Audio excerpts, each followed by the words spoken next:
எல்லாருக்கும் வணக்கம். எல்லாரும் கடந்த ஒரு வாரம் மார்க்கெட் ரெக்கவர் ஆனதில் சந்தோஷமாக இருப்பீங்க அப்படின்னு நம்புகிறேன். என்னோட போர்ட்ஃபோலியோ ரெக்கவர் ஆகிட்டு இருக்கு. அதுக்கு நான் புதுசாக என்ன இன்வெஸ்ட் பண்ணலாம் அப்படின்னு சொல்லி ரிவ்யூ பண்ணிகிட்ருக்கேன். ஏன்னா அடுத்த ஃபினான்ஷியல் இயரும் வரப்போகுது. ஸோ நீண்ட காலத்துக்கு ஏற்ற பிஎஸ்யூ பங்குகள் என்னவா இருக்கும், பிஎஸ்யூன்னா என்ன, அதில் ஏன் நம்ம ஒரு பர்டிகுலர் பர்சன்டேஜ் வரைக்கும் இன்வெஸ்ட் பண்ணணும், என்ன மாதிரி ஸ்ட்ராட்டஜி அலோகேஷன் இருக்கலாம், அப்புறம் முக்கியமாக ஒரு 11 பிஎஸ்யூ ஸ்ட்ராங் ஸ்டாக்ஸ் இன்றைக்கி நம்ம டீட்டெயிலாக பார்க்க போகிறோம். வாங்க வீடியோக்குள்ளே போகலாம்.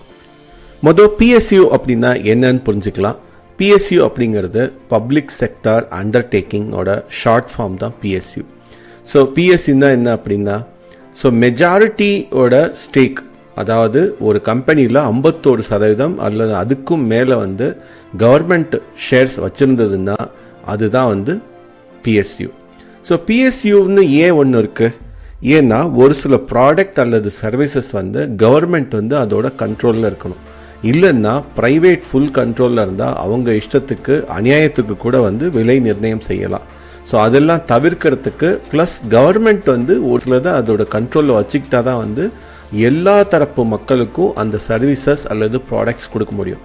எக்ஸாம்பிள் பார்த்தீங்கன்னா பேங்கிங், எனர்ஜி, அதாவது முக்கியமாக பவர், ஒரு சில இன்ஃப்ராஸ்ட்ரக்சர், அப்புறம் டிஃபென்ஸ், முக்கால்வாசி பார்த்தீங்கன்னா எல்லாமே கவர்மெண்ட் கிட்ட தான் இருக்கும். மைனிங், இந்த மாதிரி விஷயங்கள். நல்ல எக்ஸாம்பிள் பார்த்தீங்கன்னா ஓஎன்ஜிசி, என்டிபிசி, கோல் இண்டியா, எஸ்பிஐ, பாரத் எலக்ட்ரானிக்ஸ், இதெல்லாம் ஒரு நல்ல பிஎஸ்யூக்கு எக்ஸாம்பிள். நம்ம ஏன் பிஎஸ்யூ கம்பெனியில் இன்வெஸ்ட் பண்ணணும்? மொதல் முக்கியமான ரீசன், பிஎஸ்யூ கம்பெனிஸ் ரொம்ப ஸ்டேபிளாக இருக்கும். அப்புறம் ஸ்ட்ராங் கவர்மெண்ட்டோட ஸ்ட்ராங் சப்போர்ட் இருக்கும். முக்கியமாக முக்கால்வாசி பிஎஸ்யூ பார்த்தீங்கன்னா மோனோபோலியாக இருக்கும். இல்லைன்னா மார்க்கெட் ஷேர் ரொம்ப அதிகமாக அந்த ப்ராடக்ட் அல்லது சர்வீசஸ்க்கு இருக்கும். ஸோ இதனால் நம்ம போர்ட்ஃபோலியோ ஒரு ஸ்திரத்தன்மையோடு இருக்கிறதுக்கு பிஎஸ்யூ நம்ம வாங்கி வச்சுக்கிறது நிச்சயமாக பலன் கொடுக்கும்.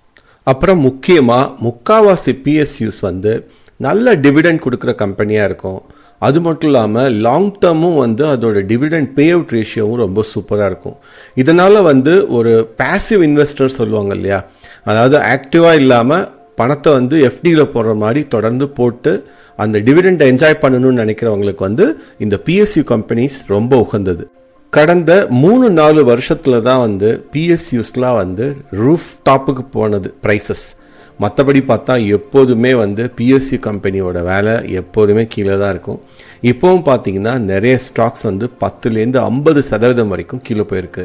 ஸோ அதனால எப்போதுமே அண்டர் வேல்யூடாக இருக்கிறதால பிஎஸ்யூஸ் ஒரு லூக்ரேட்டிவ் ஆப்பர்ச்சுனிட்டி. அப்புறம் முக்கியமாக கவர்மெண்ட்டோட சப்போர்ட் இந்த பிஎஸ்யூ கம்பெனிகளுக்கு தொடர்ந்து இருந்துட்டு இருக்கும், எந்த கட்சி ஆட்சிக்கு வந்தாலும்.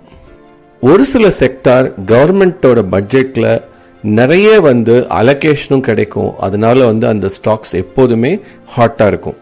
ஃபஸ்ட்டு செக்டார் ஸ்பெசிஃபிக் அப்ரோச்னு சொல்லுவாங்க. அதாவது நம்ம நாட்டோட வளர்ச்சிக்கு எந்த பிஎஸ்யூ செக்டார்லாம் தொடர்ந்து இருந்துக்கிட்டே இருக்கணுமோ அது பார்த்து நம்ம இன்வெஸ்ட் பண்ணுறது. டிஃபென்ஸ், பவர், ரயில்வே, எனர்ஜி, இதெல்லாம் நல்ல எக்ஸாம்பிள். டிவிடெண்ட் பிளே அப்படின்னு சொல்லுவாங்க. அதாவது பொதுவாக கவர்மெண்ட் பிஎஸ்யூஸ் தான் நிறைய டிவிடெண்ட் கொடுக்கறதால அந்த கம்பெனிஸ் மட்டுமே வாங்குறது. நல்ல எக்ஸாம்பிள் பார்த்தீங்கன்னா கோல் இண்டியா, என்டிபிசி, ஆர்இசி, இதெல்லாம் பார்த்தீங்கன்னா எப்போவுமே 6-13% கூட நல்ல டிவிடெண்ட் கொடுத்துருக்கு. அப்புறம் பிஎஸ்யூஸ் எப்போதுமே அண்டர் வேல்யூடாக கிடைக்கும்.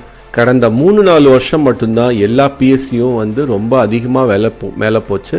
மற்றபடி எப்போதுமே ஓரளவுக்கு சீப்பாக கிடைக்கிற மாதிரியா இருக்கும். நிறைய இன்வெஸ்டர்ஸ் இதை கண்டுக்க கூட மாட்டாங்க முன்னாடி. இப்போ அந்த நிலைமை மாறிடுச்சு. அதுக்கப்புறம் ஒரு சில கம்பெனி, ஃபார் எக்ஸாம்பிள் ஹெச்ஏஎல்லாம் நான் ஃபஸ்ட்டு பார்த்தப்ப 400-500 ரூபா, அதுக்கப்புறம் 800 ரூபா, 1000 ரூபாய்க்குள்ளே இருந்தது. அது 2-3 வாட்டி 4000க்கும் மேலே போய் அதை டிவிடெண்ட் கொடுத்தாங்க, போனஸ் கொடுத்தாங்க, ஸ்பிளிட் பண்ணாங்க. ஸோ அப்படி பார்த்தா ரொம்ப அதிகமாக வருமானத்தை கொடுத்த ஒரு ஷேர் எதுன்னு பார்த்தீங்கன்னா பிஎஸ்யூவில் கிட்டத்தட்ட ஹெச்ஏஎல்னு சொல்லலாம். ஸோ இந்த மாதிரி ஒரு சிலது நல்ல வேல்யூ இன்வெஸ்டிங் ஆப்பர்ச்சுனிட்டி இருக்கும் போது பண்ணுறது தான் ரொம்ப முக்கியம். அப்புறம் ஒரு சில கம்பெனிஸ் கொஞ்சம் சைக்கிளிக்கலாக இருக்கும். முக்கியமாக இந்த ஆயில் அப்புறம் மினரல் கம்பெனிஸ் பார்த்தீங்கன்னா கடந்த ஒரு 3-4 வருஷமாக தொடர்ந்து மேலே போயிட்டு இருந்தது, இப்போ கீழே போயிட்டுருக்கு. அதுக்கப்புறம் திரும்ப அது மேலே போகும். இந்த மாதிரி ஒரு சைக்கிள் சுற்றுற மாதிரி வந்து போயிட்டு இருக்கும்போது நம்ம என்ன பண்ணலாம், எப்பெல்லாம் கீழே வருதோ அப்போ வாங்கிட்டு, எப்பெல்லாம் வந்து ஒரு 25-30% இல்லை 40% இந்த மாதிரி டார்கெட் வச்சு அதை வச்சுட்டு ப்ராஃபிட் புக் பண்ணிடலாம். சரி, ஒரு போர்ட்ஃபோலியோவில் எவ்வளோ பர்சன்டேஜ் வந்து பிஎஸ்யூ கம்பெனி வாங்கலாம் அப்படின்னு கேட்டிங்கன்னா, உங்களோட போர்ட்ஃபோலியோ, உங்களோட வயசு, எவ்வளோக்கு ரிஸ்க் எடுக்க முடியும், இதெல்லாம் வந்து ரொம்ப முக்கியம். ஸோ ஃபார் எக்ஸாம்பிள், ஒருத்தர் வந்து ரிட்டையர் ஆக போகிறாரு, நிச்சயமாக ரிஸ்கே எடுக்க முடியாதுன்னா பிஎஸ்யூவில் இன்வெஸ்ட் பண்ணுறது நல்ல விஷயம். கிட்டத்தட்ட 70-80% கூட வந்து பிஎஸ்யூ வச்சுக்கலாம், ஏன்னா டிவிடெண்ட் வந்துக்கிட்டே இருக்கும். ஆனால் ஒரு சிலர் இல்லை, எனக்கு வந்து அந்த அளவுக்கு பிஎஸ்யூ தேவையில்லை, டிவிடெண்ட் கம்மியாக இருந்தாலும் வளர்ச்சி தான் வேணும் அப்படின்னா அப்போ ஒரு 20-30% பிஎஸ்யூவில் இன்வெஸ்ட் பண்ணால் போதும். அப்புறம் அந்த 20-30% இருந்தாலும் அதையும் எப்படி வந்து பிரிக்கிறது அப்படின்னு கேட்டிங்கன்னா, லாங் டேர்ம் growth வேணும் அப்படிங்கிறவங்களுக்கு வந்து இந்த டிஃபென்ஸ், ரயில்வே, பவர் இது வந்து ஒரு 20-30% ஒதுக்குனா போதும். ஸோ ஒரு 30-40% அதிகமாக டிவிடெண்ட் கொடுக்குற கம்பெனியை நம்ம போர்ட்ஃபோலியோவில் வச்சுக்கிட்டா நிச்சயமாக வந்து ஒரு பேசிவ் இன்கம் வந்துக்கிட்டே இருக்கும். இந்த 30% சைக்கிளிக்கல், இந்த ஆயில், கேஸ், மெட்டல் இதில் உள்ள கம்பெனிகள்.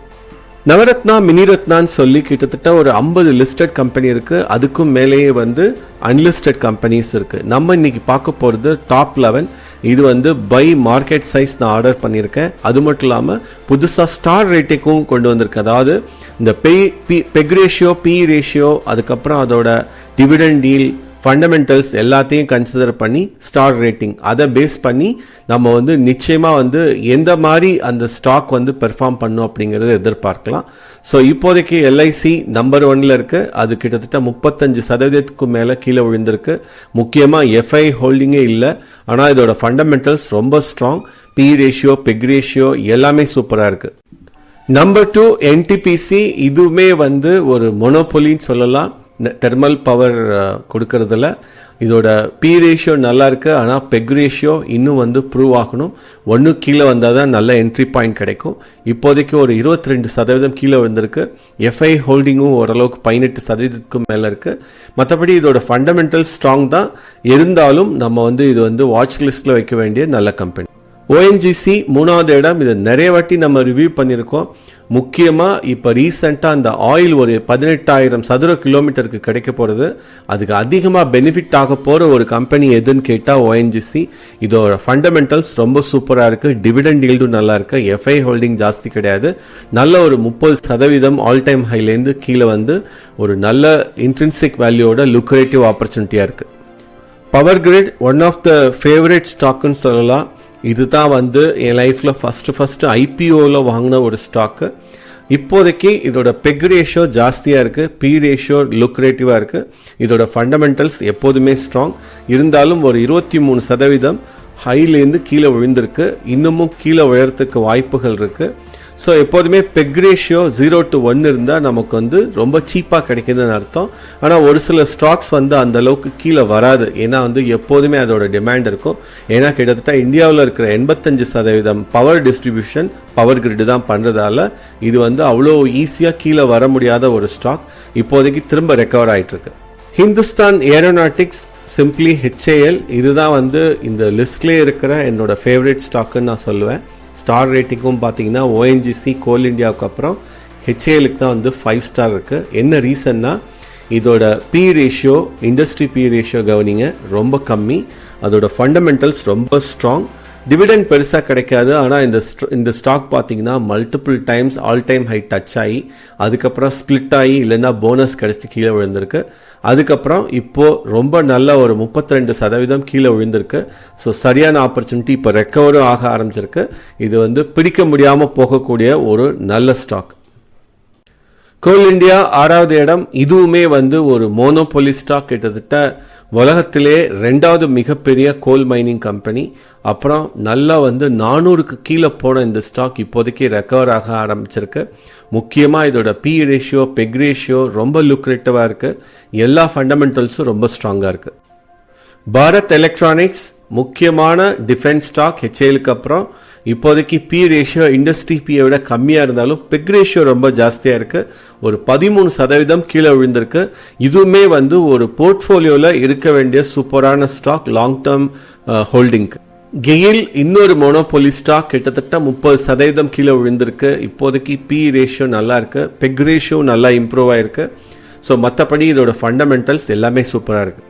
மேஸ்டாக்கும் ஒரு ஸ்ட்ராங்கான டிஃபென்ஸ் ஸ்டாக், இதோட ஃபண்டமெண்டல்ஸும் எப்போதும் சூப்பராக இருக்கு. ஒரு 12% கீழே விழுந்திருக்கு.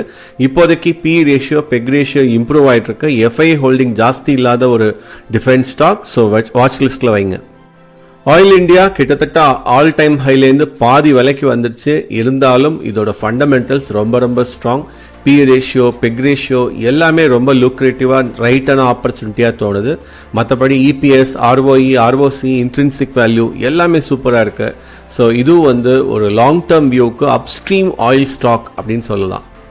Last but not the least NMDC 67 ரூபாய்க்கு வந்துச்சு 147லேருந்து. கிட்டத்தட்ட 30% ஆல் டைம் ஹைலேருந்து கீழே விழுந்திருக்கு. இது ஓரளவுக்கு டீசென்டான டிவிடெண்ட் கொடுக்குற லாங் டேர்ம் ஸ்டாக். இப்போதைக்கு பெக் ரேஷியோ கொஞ்சம் ஜாஸ்தி தான், பி ரேஷியோ நல்லா இருக்கு, மற்ற ஃபண்டமெண்டல் ஸ்ட்ராங்காக இருக்கு. இந்த 11 ஸ்டாக்கும் உங்கள் வாட்ச் லிஸ்ட்டில் வைங்க. நிச்சயமாக இந்த வீடியோ உங்களுக்கு பயனுள்ளதாக இருக்கும் நம்புகிறேன். அப்படி இருந்தால் லைக் பட்டனை கிளிக் பண்ணுங்கள். நீங்கள் இன்னும் சப்ஸ்கிரைப் பண்ணலைன்னா சப்ஸ்கிரைப் பண்ணுங்கள். அப்புறம் உங்களோட ஃபேவரட் பிஎஸ்யூ ஸ்டாக் எதுன்னு கமெண்ட்ஸில் சொல்லுங்கள். நன்றி.